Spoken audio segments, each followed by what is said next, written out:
Hello, everyone, and welcome to Building on Dreams Avenue for Youth's 9th annual fundraiser presented by Alaris Mortgage. I'm Joe Davis, and some of you probably remember me from my band from last year's event. I'm so excited to be back with you today as the MC for Building on Dreams. Today's program was filmed at Ladonia Cerveceria. Thank you so much for joining us this morning.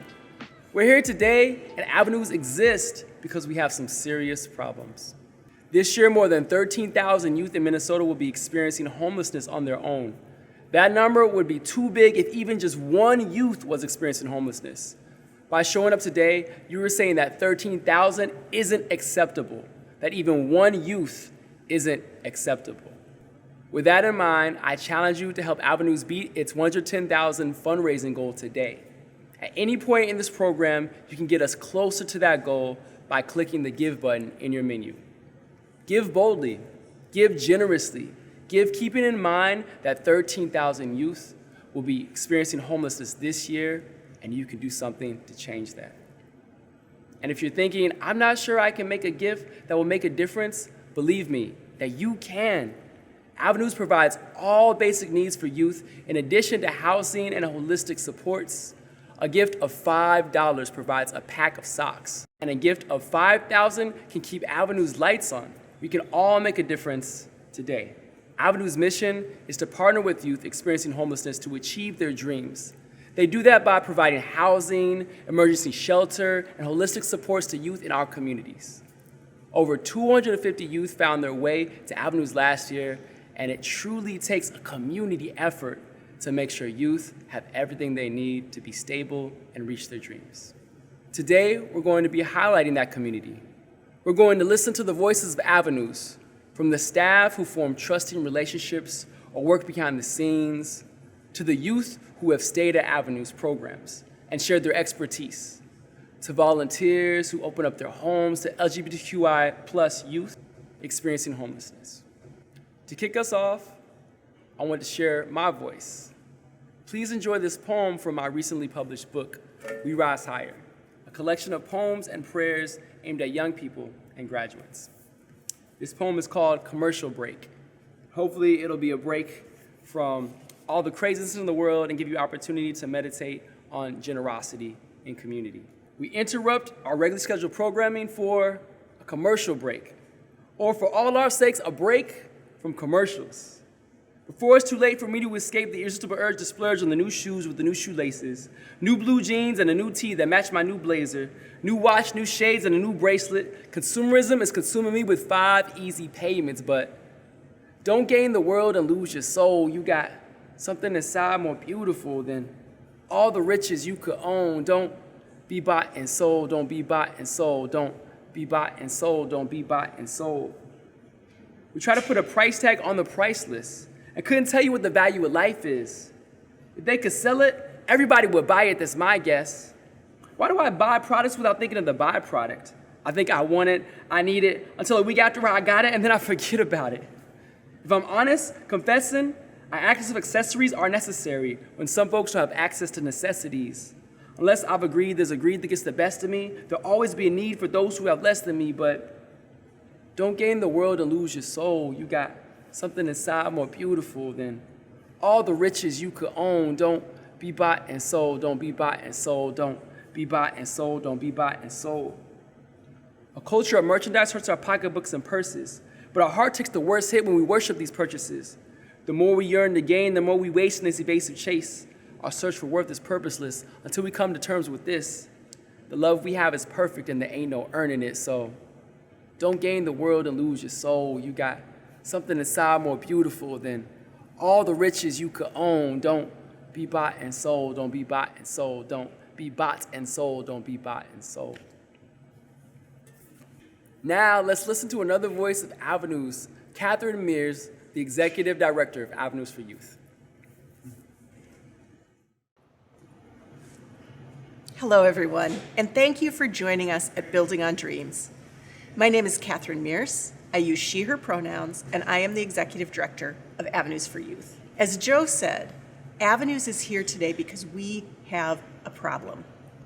13,000 youth will experience homelessness in Minnesota this year alone. Disproportionately, Those youth are Black, Indigenous, and youth of color, and identify as LGBTQI+. This isn't a new problem. Avenues was founded nearly 30 years ago by a young woman who personally endured the lack of shelter and supports available to youth. She knew a place was needed for youth in our communities, and her work has only grown over the years. Today, Avenues supports more than 250 youth ages 16 to 24. We know that one housing model isn't best for every youth, which is why we have multiple programs. Youth can stay in our shelter for 1 or 2 days to get back on their feet, or they can stay up to 18 months if they believe a longer stay is what they need. We have housing options for young families, helping young parents find housing, employment, and supports that benefit not just them, but their children too. In Connect, our nationally known host home program, LGBTQI+ youth live with community members who are LGBTQI+ themselves or allies. And through our newest program, Abule, BIPOC youth live with members of their own community while receiving supports from Avenues. Housing and shelter are great, but it's the holistic supports at Avenues that make the magic happen. At Avenues, youth have on-site access to mental and physical health care that is provided by our integrative health and wellness team. Youth also receive one-on-one education and career navigation and other supports that they need as they work toward their self-identified goals. This has been a heck of a year, community, and the year before that was just as hard. We have a problem in our community when youth experience homelessness and when those youth are mostly Black, brown, and LGBTQI+. We have a problem in our community when youth and families are forced into poverty, when access and equality are denied, and when skyrocketing housing costs deny Minnesotans decent, affordable housing. And we have a problem in our community when youth are terrified and traumatized by police brutality and gun violence. Too many young people have passed too soon this year. Deshaun Hill Jr., Amir Locke, Jamari Rice. Today is about lifting up the voices of Avenues. When I find myself at a loss for words, I look to our young people. Raven, a young person who stayed in one of our programs, says this: "It's got to change. It's like all of these Black children and Black people are dying from brutality and no one caring. Everybody's just looking over, saying, well, they did this. Why are you just looking over the fact that people are just being killed for no reason? It's sad that we've been taught to hate ourselves. I just wish society would change for the better." Like Raven, I wish society would change. I think we all wish that, and I know that we can be part of that change. Yesterday at our in-person event, guests wrote postcards to their representatives advocating for affordable housing, an end to police brutality, and equal access to our resources. In addition to making a gift today, I hope you'll join in this advocacy for change by contacting your elected officials. You too can raise your voice today. Thank you again for joining us at Building on Dreams and for giving generously. Together, we will beat our $110,000 fundraising goal. Now I'd like to introduce Corey Falls, an Avenues board member and Building on Dreams host committee member. Hello, everyone. I'm Corey Falls, and I've been a proud board member at Avenues for Youth since 2016. Today, we're going to raise more than $110,000 for Avenues and youth experiencing homelessness. This is Avenues' first ever hybrid event and first time hosting an in-person event in 2 years. A lot of planning and support went into making today happen, and I would like to personally thank a few people who have been essential creating this event experience. Most of you are probably attending today's event because someone, a friend, family member, or coworker, invited you to this thing called Building on Dreams. We have over 450 guests between our in-person and virtual event, and that's because 40 hosts have taken it upon themselves to invite you. Many hosts have multiple affiliations with Avenues, from board members and dream makers to community partners and more. Thank you to our awesome hosts many of whom have been doing this for years, for sharing your passion for Avenues with others. This event is successful because of you. For the past few months, myself and the Building on Dreams host committee have been meeting with staff to help plan this event. It's been fun to watch conversations evolve into this actual event, and I believe our planning will make this our best event yet. Thank you to Chuck Tombarge, Sarah Blood, Donna Williams, Kojo Bafi, Rachel Haroldson, Mason Persons, Amy Norrison, and Sam Blackwell for being part of the committee. Your time and talent have been so appreciated in making today happen. I'd like to take a moment to thank our sponsors. Our goal today is to raise more than $110,000 for youth experiencing homelessness, and that goal would not be possible without our sponsors. I'd like to thank our presenting sponsor, Alaris Mortgage, for their commitment to Avenues over the years. Alaris' support goes beyond today, and they are truly a vital partner to Avenues. Avenues staff have participated in Avenues Holiday Drive, buying gifts, and making the holidays bright for youth at Avenues. And over the past 6 years, Alaris has contributed more than $125,000 to Avenues for Youth through gifts and in-kind support. Please join me in thanking our presenting sponsor, Alaris Mortgage. You can learn more about Alaris Mortgage and our other sponsors by checking out their profile in our sponsorship center in Hoover. I would also like to thank our supporting and advocate sponsors for their support today. These organizations have been vital partners beyond just today, having spent years and years supporting youth experiencing homelessness.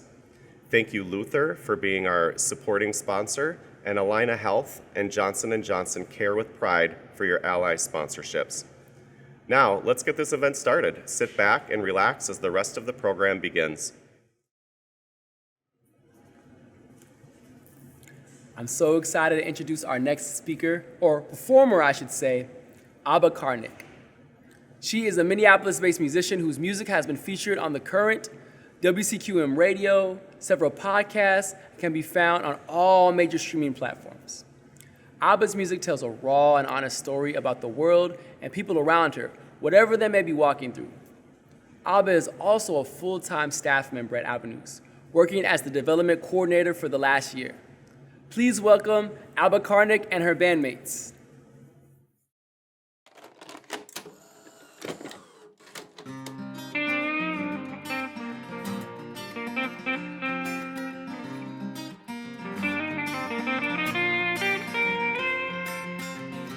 Always reaching out my hand for something better, crossing lines that were drawn long ago. In the end, I will go so much farther, break the rules that tell me I cannot grow. And I know that behind me stand the people that are for me. So I hold my head up high. It's the way that the sun shines in the morning, and the way that the river keeps on going. It's the hope inside that sees what I can't feel. I am brave, I am strong, I am healed. It feels like home, feels like home, oh, it wasn't always easy. Failing had me feeling like a weighted soul, and in the end I will go so much farther and break the mold I was told to hold.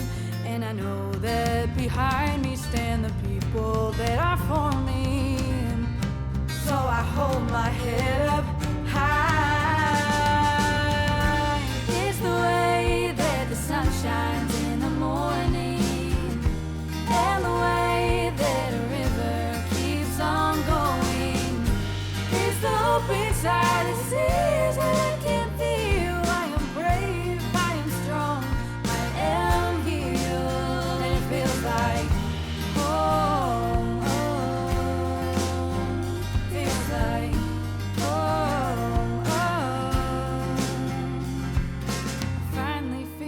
slowing down. Like life don't feel so upside down. There's ways I can't explain that keep me hoping for tomorrow. There are things that I can't forget. To stay is all it takes. Say I choose just one more day. And it's the way that the sun shines in the morning. And the way that a river keeps on going. It's the hope inside that sees what I can feel. I am brave, I am strong, I am here.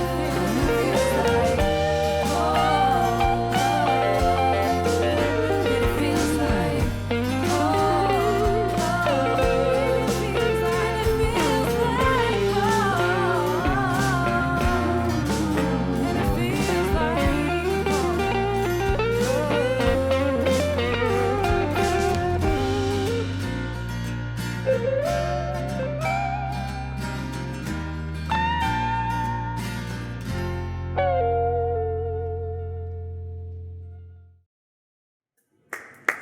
Yes, yes, yes. What an amazing performance by ABBA. Now, I'd like to introduce our moderator for today's expert panel on youth homelessness. Mason is an activist and artist, and last year he was on this very panel sharing his expertise as a former youth and Avenues programs. Please join me in welcoming Mason back to Building on Dreams to moderate our panel. Hello, my name is Mason Persons. I use he, him pronouns. I was a youth in the Avenues post-home program, and now I am your host today on this panel. We can turn it over to the rest of our panelists to introduce themselves with your name, pronouns, and how you're connected to Avenues. Hi, my name is Rami Magid. I use he, him pronouns, and I'm a previous board member at Avenues and currently a medical provider at MA and BA. Hi everyone, my name is Maya Prime. I use she, her pronouns. I'm the Youth Advocate Engagement Specialist for the Connect Host Home program, which means I do case management for LGBTQ+ youth. I'm Angel. I use all pronouns, and I was a homeless youth in the Connect program. All right, thank you so much for being here today, you guys. I'm very excited for this panel. Our questions today were brought to us by people who signed up to come to the event. So we will start us off with a group question. It's a big one. The question is from Sarah Kettering, and it is, what are the root causes of homelessness? And anyone feel free to jump in. Big question. It is a big one. Very big question, Mason, and there's a lot to tackle in that question. One thing that I think is really important to talk about is the systemic causes of youth homelessness. For example, for Black youth, we find that Black families face a lot of oppression in our country, and we can see that especially apparent in Minneapolis with the police systems and the carceral systems. If you'd like more information on that, there's a really great documentary called 13th that relays some of that information, and all of those effects are directly correlated to the higher rates of youth homelessness that we see in Black youth, and the same thing for LGBTQ+ youth. There are so many problems that we try to tackle every single day in our work at Avenues for Youth, which is one of the reasons why the Connect Host Home program was formed in conjunction with other amazing organizations in the Twin Cities. Thank you. Yeah, you bring up some really good points. The more marginalized a youth is, the more barriers you have to hop over. So programs like this are really important. So thank you for bringing that. Anyone else? Yeah, go for it, Angel. I think one of the biggest causes of youth homelessness is the feeling of abandonment, or at least that's how it was for me. Kids nowadays, at least for me, never really got to have that kind of childhood. And parents, they don't realize the kids need the love and support as they get older. Yeah, thank you. I feel that. I had similar things going on with my own experience in homelessness. You know, people are struggling from their own family traumas and things that they put onto their children. They don't even realize that they're doing it until the kid is gone. So thank you for bringing that. What about you, Rami? Yeah, I think just to piggyback off of both of those, I think at a high level, it comes back to systemic problems like wealth and income inequity and inequity for LGBTQ folks, and those are BIPOC folks and LGBTQ folks are disproportionately affected by homelessness or disproportionately experiencing homelessness. And the fact that there is data, like well done research to support that loving, supportive environments, loving, supportive adults in a young person's life protect against all the things that can ultimately lead to having to experience homelessness. Yeah, thank you. You know, people don't realize that it's a bunch of little things as well as a couple of overarching big things. We can all understand that those big systematic barriers like racism and homophobia, queerphobia, transphobia will definitely be big barriers, but all sorts of little things cause the homelessness too. And all of those things together add up to big things. So thank you all for bringing that. So Maya, this next question's from you, from Jenna Hottinger. How has COVID impacted youth experiencing homelessness, specifically in Avenues? That is such a great question, and we have seen a really direct and large impact. Shelters across the cities, across the country have been operating under capacity for quite some time now, and it's the same with Avenues. And the barriers now for youth to get into shelter are larger. Understandably, for safety, youth have to have a negative COVID test in hand in order to get into shelter, which, as you can imagine, is a huge barrier for getting in. You know, you have to have transportation to get to a COVID test site. You have to have access to technology, access to Wi-Fi to even make that appointment. And these are huge things that slow down being able to get housing and get the resources and support that you need. And in Connect, we find a similar issue with a shortage of hosts. A lot of hosts just don't feel like it's safe to have a youth in their home in this time of COVID, and so we find that a huge need in our program specifically is finding more hosts and more resources.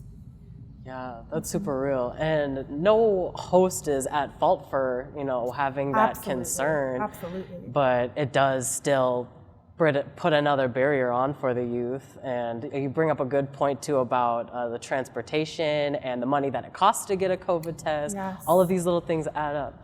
So yes, thank you for that. We can pass it over to you, Rami. This question is from Chad Hartman. What are the most effective ways of supporting youth experience homelessness in Minnesota? I think, wow, so probably one of the most impactful ways it could be done would be to offer more supports in the community. So like in the schools, in community centers, essentially hiring and devoting money to personnel who can just provide a foundation for folks who might either are at risk of slipping through the cracks or are actively slipping through the cracks. So whether that's, like I said, social workers in schools, psychologists in schools, mental health providers in all sorts of venues in the community to prevent and then sort of treat if prevention fails. So I think devoting money and personnel to that kind of support is probably where I think that the biggest impact would be. Yeah, I hear that in my own line of work too, that getting people who are experienced and trauma informed and have worked with people before versus just educated on working with people and having them directly in those areas is really important. Angel, this is a question that we came up together. What was your experience like being in the Avenues program? My experience at Avenues is not what I expected it to be. I expected them to be adults just like all the adults before. Does that make sense? Yeah. But they proved me wrong, and they became my family.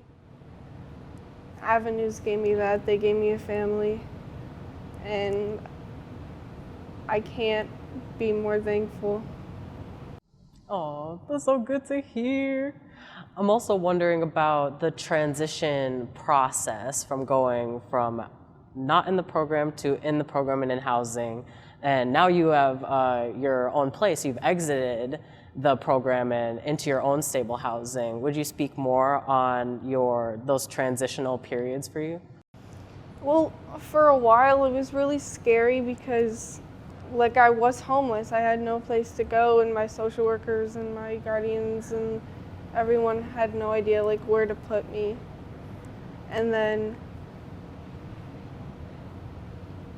an adult in my life found Avenues, and then they had this Connect program, and it was perfect for me.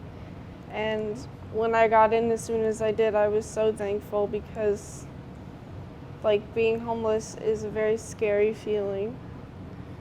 It's unpredictable and inevitable. You don't really know what's gonna happen.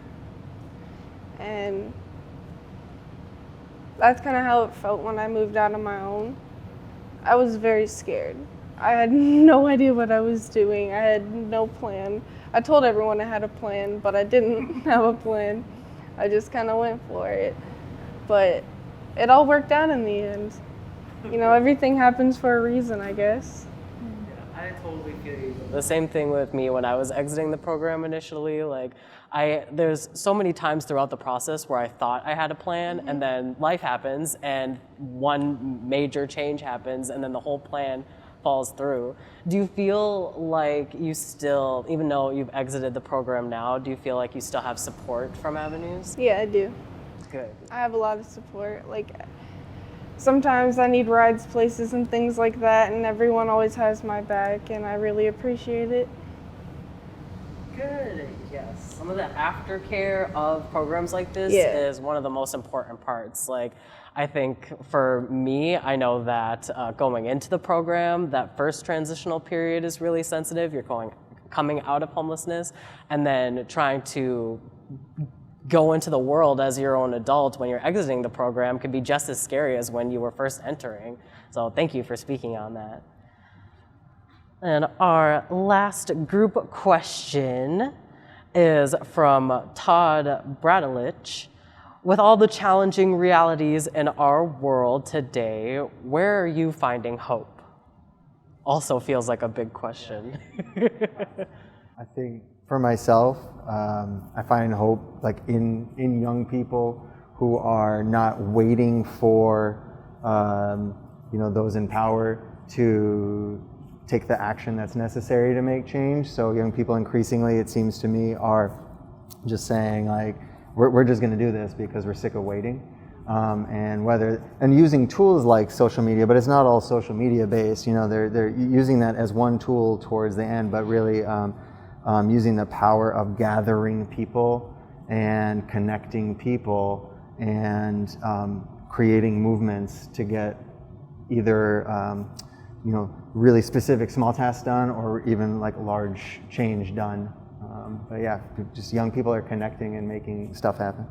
Yeah, I feel that too. I like that you mentioned that there is social media involved, but it's not all social media based. I feel like in my own experience as a youth and what I'm seeing from other adults is that they'll definitely be like, these kids and their social medias, right. But it's much more than that. So thanks for bringing that. Yeah.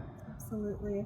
I think that my hope comes from, a really similar place as our young people and all of their such inspiring wins, whether it's a youth texting me that they finally landed that job that they were hoping to get, or when our youth are able to find their own housing and really discover those dreams. I'm like almost tearing up just hearing your story in this context, and we get to come alongside our young people every day, and that's really what it's all about. I think my biggest bringer of hope would be the people that I surround myself with.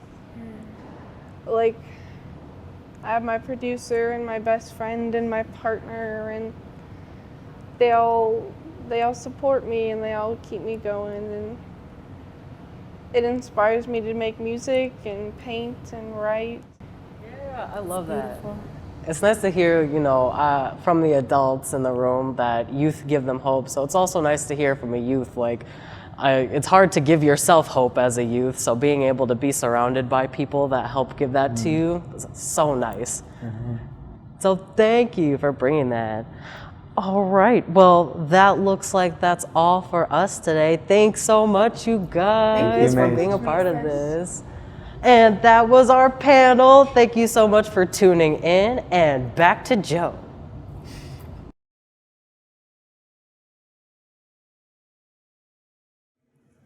Jeremiah Ellison is a Northsider and an artist. He painted his first mural at the age of 8 on the corner of Plymouth and DuPont, a building that is no longer there, but he is. North Minneapolis is where Jeremiah's political and social consciousness grew. As an artist and an organizer, Jeremiah has dedicated himself to propping up the genius of the community. He's collaborated with young people as a teaching artist and as a counselor for youth experiencing homelessness, helping to equip youth with the tools to create new reflections of their community, envision bold futures for themselves, and tell stories no one else will tell about them.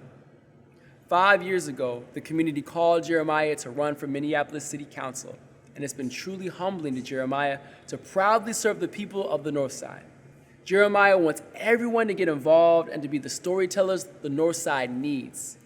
He imagines a future of the North Side, authored by Northsiders, honoring the stories that have been written here, stories that don't simply include community, but are for the community. Hello, everyone. I'm honored to be here in community with you all today. For anyone who I have not had the chance to meet, my name is Jeremiah Ellison, and I represent Ward 5 on the Minneapolis City Council. Thank you so much for inviting me to give the keynote address for this year's Avenues for Youth Building on Dreams fundraiser. Today, I represent Ward 5 on the Minneapolis City Council. But about 10 years ago, I was a youth counselor at Avenues for Youth.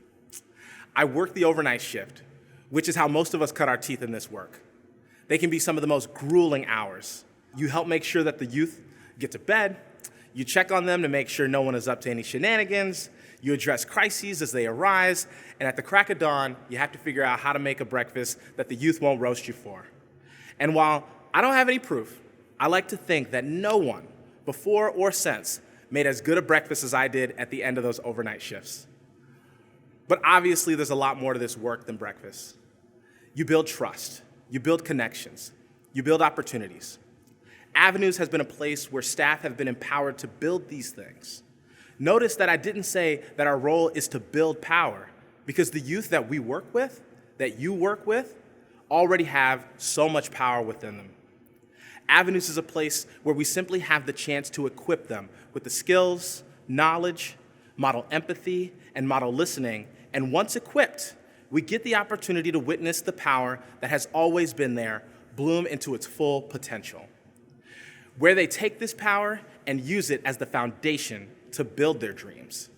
There's so much that I can say about this organization and my time as a youth counselor. And the most important thing that I want to highlight is that Avenues for Youth has and continues to set the example for how to address and solve social issues with care, intention, and intersectionality. In local government, we have this tendency to think and work in silos. In one room, you have a group of intelligent and kind individuals doing the hard work of creating affordable housing. And in another room, you have a group of dedicated and knowledgeable individuals doing the hard work of trying to solve our city's public safety issues. And in yet another room, you have a group of bright minds and thoughtful individuals trying to address homelessness in our city. The failure is not in the level of care. The failure is in our inability to come out of our silos, step out of these rooms to find the intersections between our housing crisis, public safety, and the issues of the unhoused. Our failure is when we don't center youth voices as we evoke the youth as the driving purpose behind our cause. And I and other public servants are doing the work to break down the silos and find those intersections. But organizations like Avenues live in these intersections. A young person who walks into Avenues cannot split themselves into 3 rooms. And from my experience, the staff and the people who make this organization run have always understood this. Avenues provides a critical need in our community because they know that no effective institution is providing just one need. Places like City Hall, like the county and the state legislature would be well served by learning from Avenues how to live in the intersections. My time at Avenues served me well and continues to remind me of what model leadership looks like as I advocate for youth experiencing homelessness and create just and equitable policies for our generation and the next. And I'm not gonna lie, there are days that are tougher than others, especially when our city is experiencing immeasurable losses due to violence. And as difficult as it is at times, thinking about the hope and the dreams of our youth and fighting for prosperity are one of the only reasons why it is still worth stepping up to leadership right now. I am honored to serve as your council member and to continue fighting for our community every day at City Hall. We are excited to continue this work and are honored to be here with you all tonight. Thank you. Thank you so much, Councilmember Ellison, for sharing your voice today in support of Avenues for Youth. For some of you joining us today, it might be your very first time hearing about Avenues for Youth. Maybe it's your first time learning about youth homelessness, or maybe you're a longtime supporter who's been part of this community for many years. Either way, please join me in watching Avenues' newly released video and listen to voices that make a difference every day in our community.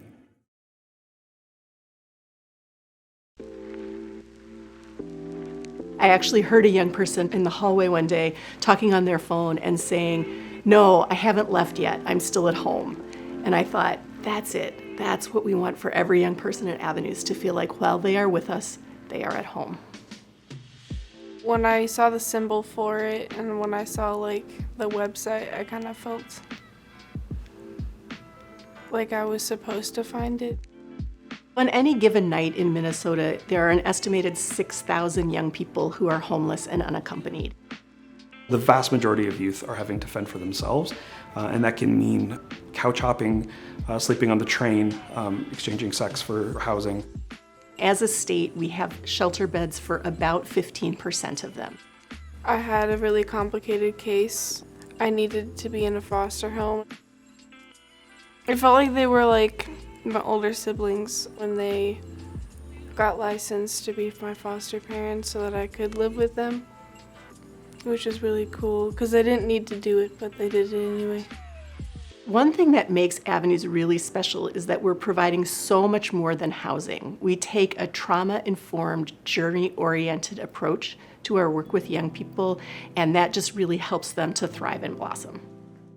Avenues brings a circle around you, like it truly does feel like a village that's there for you, whether you're staff or the youth. Whether it's like nurturing or just a ear to listen. I have youth that have really good rapport with me about their history with addiction and sex trafficking, and when you have cases like that, I feel like the best approach is on a level to level so it doesn't feel too overwhelming or like I'm trying to parent them.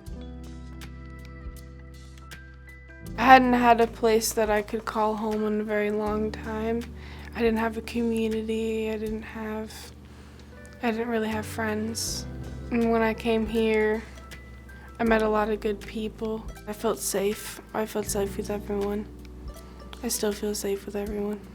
Avenues' mission is to partner with youth experiencing homelessness to achieve their dreams, and we do that through providing a variety of housing supports, from shelter to scattered site housing to living with people in the community. And then we provide wraparound services, including mental health, nursing support, case management support, support for youth in pursuing their education goals, their employment goals, whatever is really most important to them. They're no longer feeling like they're a cog in a wheel, but they actually have some agency in where they choose to live next. Watching our young people battle through so much and do it with so much class, there's so much hopefulness that I don't know how you're not inspired on a day-to-day basis.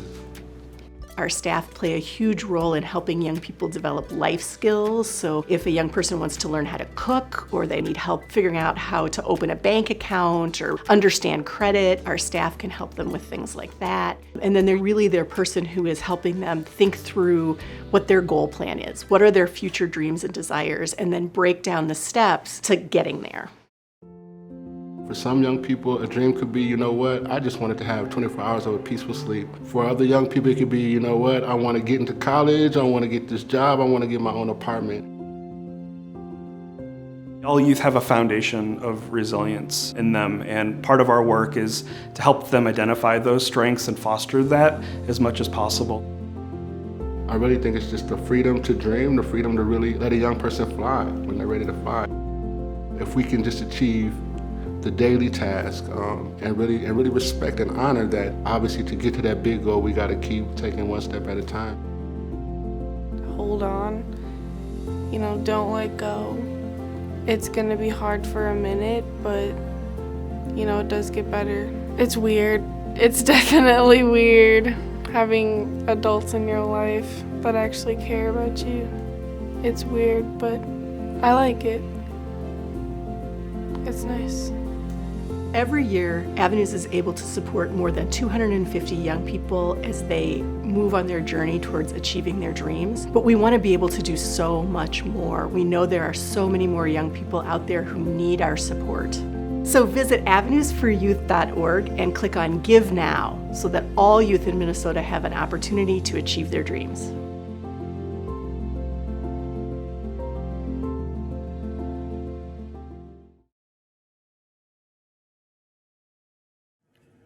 As Catherine mentioned in this video, 6,000 youth will experience homelessness tonight in Minnesota. It's so important that places like Avenues are open 24/7 to youth who might need a place to stay for a night or even longer. Now I'm excited to introduce the last voice of Avenues today because of her unique connection to the organization. Connect is just one program of Avenues, and it relies on community members just like you to house and support LGBTQIA+ youth experiencing homelessness in our community. In Connect, community members apply and are trained by Avenue staff to house youth in a unique model called Host Home. Youth and hosts live with each other for a few weeks or up to a year. I'm thrilled to introduce you to Katie, a Host Home in Connect. Hello, my name is Katie and I use she, her pronouns. And my spouse Tim and I are hosts in the Connect Host Home, just one of Avenue's many programs. Connect specifically focuses on LGBTQIA+ youth because they disproportionately experience homelessness and frequently encounter discrimination and harassment in the shelter system. In Connect, queer and/or trans youth experiencing housing instability choose community members, like my spouse and I, who they would like to live with. Hosts like us provide a private bedroom and food for a youth from 2 weeks to 2 years. My spouse and I have known about the Avenues Host Home program for quite a while and dreamed of becoming hosts. But we felt like we weren't perfect enough, not good enough advocates, not in a good enough housing situation, not good enough anti-racist, just feeling pretty insecure.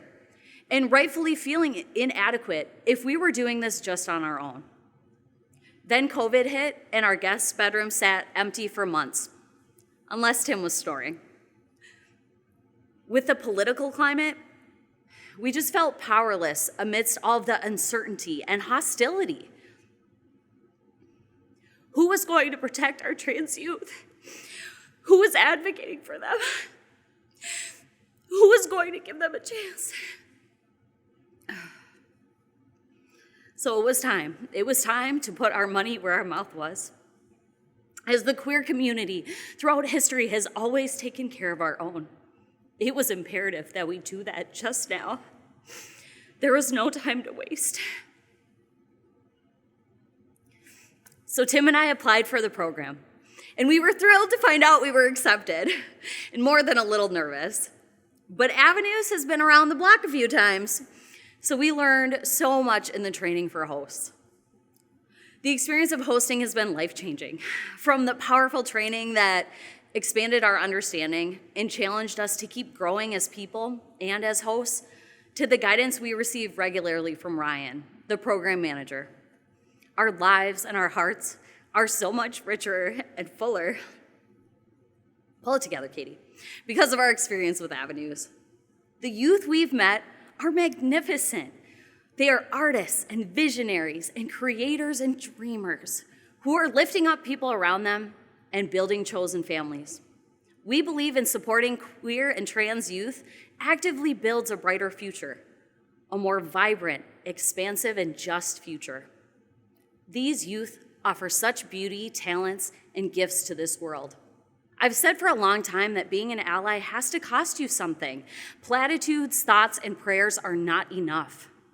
Our trans and queer youth need you. What is going to cost you to have the honor of someone calling you an ally? Is it your comfort in breaking up with white solidarity? Is it, like me, a little privacy and some space in the fridge? Is it your time? Is it your financial support? We love being monthly donors because without Avenues, we wouldn't have the amazing relationships we have with the youth who lived with us. And we love what we do. We love the magical and messy community building that happens living together. But hosting would not be possible for us without the support from Avenues staff, Ryan and Maya, who help us navigate what it means to share our home, to be vulnerable, to be in community with each other. Our Avenues community depends on practical support and donated items, bus cards, gift cards, because they give power to young people to use them to flourish and dream for the future. I believe so strongly in the work that Avenues is doing to support all youth experiencing housing instability that I'm asking you to personally join me in supporting their work. Avenues' goal today is to raise $110,000. And I bet we can beat that goal. A monthly gift of $5 or more helps Avenues plan and prepare for the future. And a one-time gift will help Avenues to support over 250 youth this year.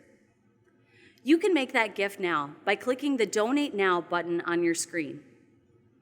Avenues meets youth where they are and gives them agency, support, and space to dream about a brighter future, building skills and finding resources in order to accomplish their dreams.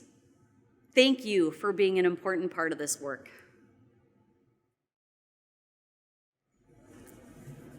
Thank you, Katie, and all our speakers and performers for sharing your voice today. It takes all of us and all our voices to advocate for youth, and I hope you'll join Avenues in this work today. Please take time to explore our virtual platform and get to know Avenues, our sponsors, and all the folks who made this event happen. If you're joining a post-event Zoom, now is the time to do that by navigating to our Whova agenda. Later today, Avenues will be sending a shareable link of this program to all guests. Thank you again, and have a great rest of your day. Peace and love.